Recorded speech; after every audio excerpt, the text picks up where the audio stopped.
Breaking news from Kupiansk. What the enemy calls their breakthrough has turned into a deadly trap for them. The publication Glavred reports on a successful operation by Ukraine's defense forces. Dozens of Russian occupiers have been surrounded right within the city limits. Our units have blocked the enemy and are currently conducting a sweep operation. How did Ukrainian defenders manage to cut off the enemy's reserves? Why did the Russian attempt to gain a foothold on the left bank of Kupiansk end in failure? And what fate awaits the blocked Russian assault troops? Right now, we will break down the operational details of this lightning-fast counterattack. Watch until the end. These images and facts prove Kupiansk was and remains under the control of the Ukrainian armed forces. Let's get started.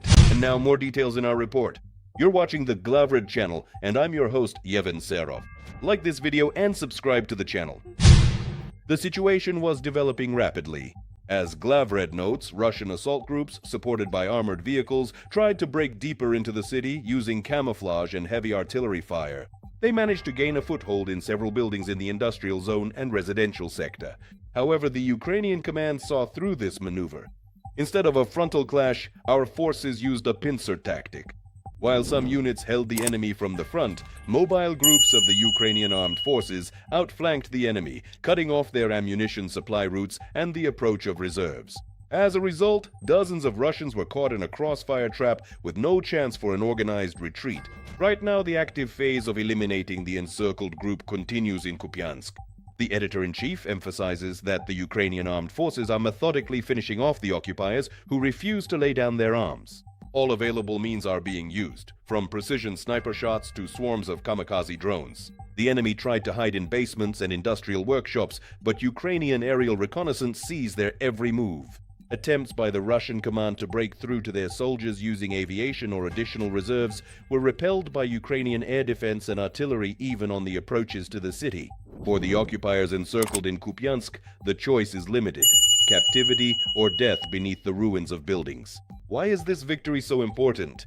Kupiansk is the gateway to the entire eastern Kharkiv region. The failure of the Russian assault and the destruction of a significant number of enemy personnel seriously undermine the Kremlin's plans for the spring campaign. The loss of these assault groups for Russia is not only a loss of manpower, but also a loss of experienced personnel who had been preparing for urban combat for months. The article by Glavred emphasizes a successful counterattack within the city limits demonstrates the high level of coordination among Ukrainian forces. Our soldiers have once again proven that they know every corner of their native city and know how to turn every street into hell for the invaders. The initiative on this section of the front is once again shifting to the armed forces of Ukraine. Kupiansk stands strong. The encirclement and destruction of the occupiers is another victory that brings us closer to peace. And what do you think? Will this success in Kupiansk mark the beginning of a major clearing operation across the entire left bank of the Kharkiv region? Will the enemy have the audacity to try again after such a crushing defeat? Share your opinion in the comments.